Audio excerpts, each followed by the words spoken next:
Lumen nomor 11.697,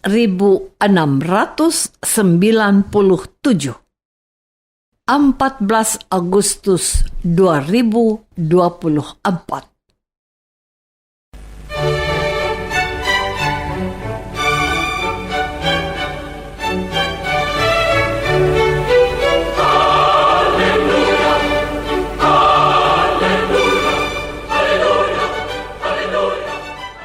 Saudara pendengar di segenap penjuru tanah air, selamat bergabung dengan Lumen Indonesia.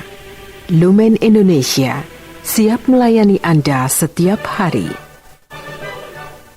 Saudara terkasih, marilah kita bersatu dalam Tuhan kita Yesus Kristus yang tidak berubah dahulu, sekarang, dan selama-lamanya. Allah Sang Maha Rahim mengasihi dan menerima sebagaimana adanya kita. Allah Bapa kita di surga senantiasa bersedia menolong, menghibur, dan meneguhkan kita dalam menghadapi segala permasalahan hidup sehari-hari.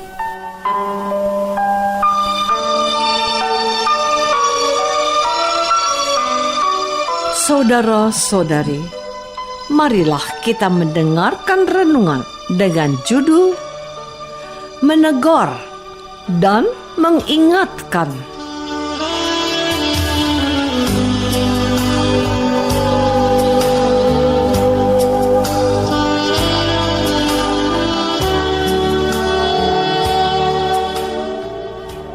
Yang berdasarkan pada Injil Matius bab 18 ayat 15. Apabila saudaramu berbuat dosa, tegurlah dia di bawah 4 mata. Jika ia mendengarkan nasihatmu, engkau telah menempatkannya kembali.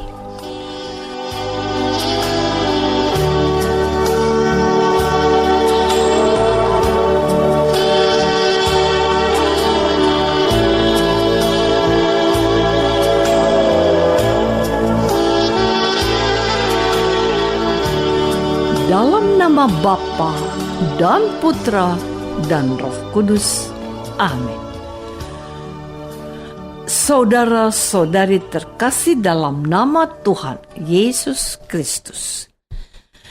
Ketika memulai membaca firman yang merupakan bagian pewartaan liturgi gereja pada hari ini, saya merasa ada suatu panggilan tugas yang diminta dari saya. Saya harus melakukan sesuatu, yaitu saya harus menegur saudara saya yang berbuat dosa. Syaratnya harus di bawah 4 mata, bersifat tertutup dan tidak sampai dilihat, didengar, atau diketahui oleh orang lain. Sampai di sini clear atau cukup jelas. Akan tetapi dalam prakteknya, ini bukan perkara yang mudah dan gampang. Pertama, apakah saya memiliki keberanian untuk menegur atau mengingatkan atau menyadarkan saudara yang sepengetahuanku telah berdosa? Saya ingat pada firman Tuhan yang lain, begini. Barang siapa di antara kamu tidak berdosa, hendaklah ia yang pertama melemparkan batu kepada perempuan itu. Yohanes bab 8 ayat 7b.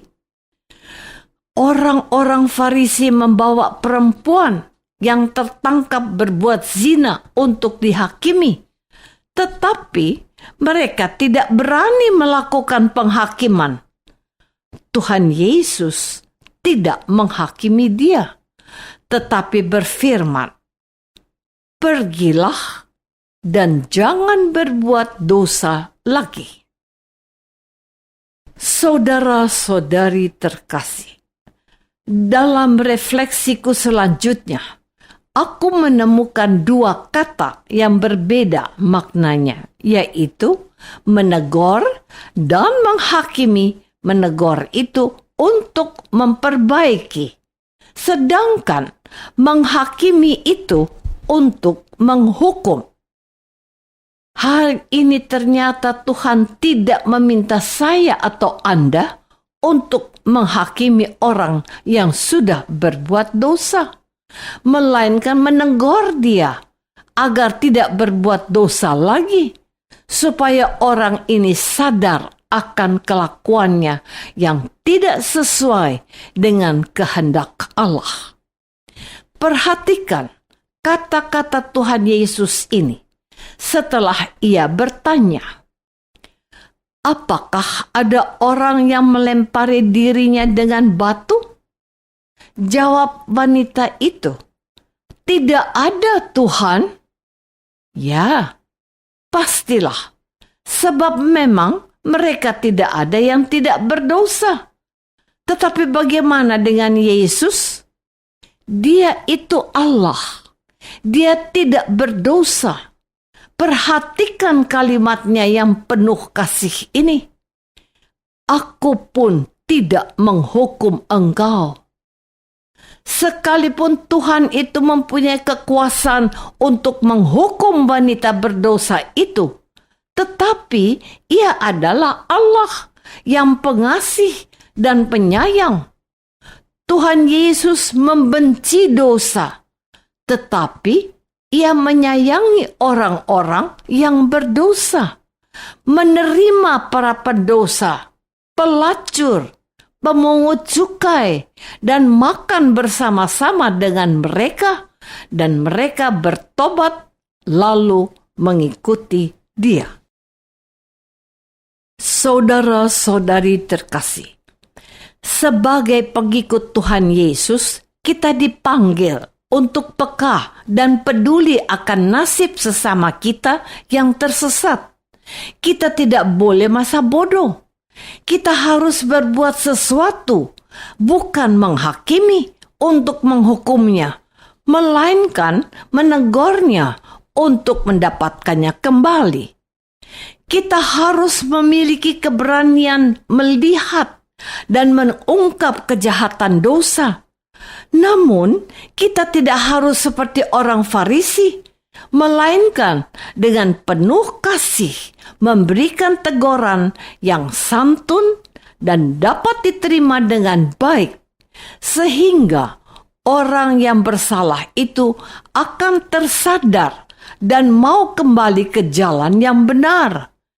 Memang, melakukan panggilan Tuhan ini tidaklah mudah, melainkan dibutuhkan keberanian yang tulus dan disertai kasih. Kita memang ikut disadarkan oleh firman Tuhan bahwa siapa yang tidak berdosa mempunyai hak untuk menghakimi dan menghukum. Tetapi sekalipun kita tidaklah sempurna, yang harus kita miliki adalah kepedulian akan nasib dan masa depan orang yang tersesat di dalam menjalani hidupnya. Teori dan praktek merupakan dua sisi yang berbeda. Bahkan dikatakan bahwa banyak orang bisanya ngomong, menasehati, berkhotbah, tetapi melakoni atau mempraktekkannya bukanlah perkara yang mudah. Namun, spirit yang harus kita bangun adalah semangat kepedulian akan keadaan seseorang yang sedang tidak baik-baik saja. Saudara-saudari terkasih, beberapa waktu yang lalu adik perempuanku bercerita bahwa salah seorang anak laki-lakinya yang sudah menikah dan sudah mempunyai 2 anak itu berulah, bertindak tidak semestinya sebagai seorang suami. Ia bercerita kalau putranya itu suka mabuk-mabukan dan menghamburkan uang. Istrinya pun tidak berdaya, tidak berani menegur karena anak nakal itu akan memukuli istrinya. Sedih aku mendengarnya, sampai saat aku mengatakan ini kepadamu, aku belum berbuat apa-apa. Meskipun adikku minta aku menegur dia yang salah jalan. Tapi aku mengatakan kepadamu, semua yang mungkin sedang tidak baik-baik saja. Teguran almarhum ibuku yang menghendaki aku berhenti merokok. Beliau berkata, kalau engkau terus merokok, itu tidak baik untuk kesehatanmu. Berhentilah, nak. Nanti ibu yang sudah tua ini akan menguburkan kamu, atau kamu yang akan menguburkan ibu. Ibu tidak mau kalau ibu yang menguburkan kamu. Kamu harus hidup lebih panjang. Teguran ibuku itu yang membuatku bertobat total. Kata orang, berhenti merokok itu susah, bahkan mustahil. Tetapi teguran kasih ibuku telah membuatkan bisa berhenti merokok. Dan benar katanya itu. Aku yang menghantar dia ke peristirahatan terakhirnya. Menegur itu memang tidak mudah. Tapi jika kasih yang menyertai kepedulian itu, apa yang katanya tidak mungkin bisa sekali terjadi. Dan Tuhan mau engkau melakukan hal seperti itu.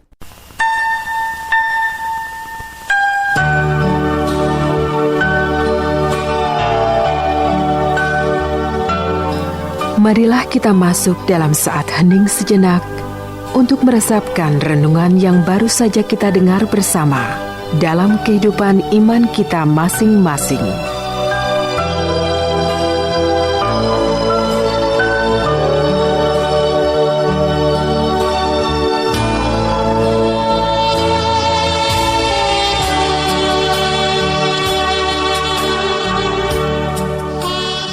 Apakah aku sadar bahwa aku memiliki panggilan untuk menyelamatkan sesamaku?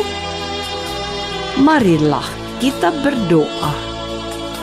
Bapa yang Maha Baik, berilah kami keberanian yang disertai oleh kasih untuk menjawab perutusan-Mu, yaitu menegur dan membawa kembali saudara kami yang sesat jalan hidupnya.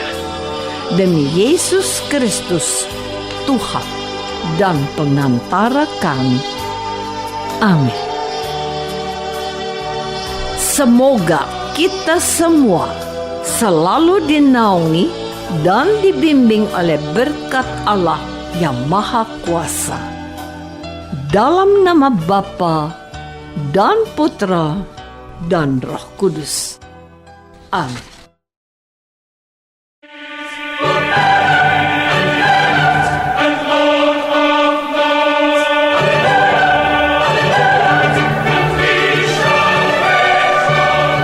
Dengan penuh kasih dan sukacita, Lumen Indonesia mengundang saudara-saudara seiman di segenap penjuru tanah air. Sekiranya ada tanggapan ataupun saran, kirimkan surat Anda ke Lumen Indonesia. Terima kasih atas perhatian Anda. Sampai berjumpa lagi dengan Lumen Indonesia pada waktu dan gelombang yang sama esok hari.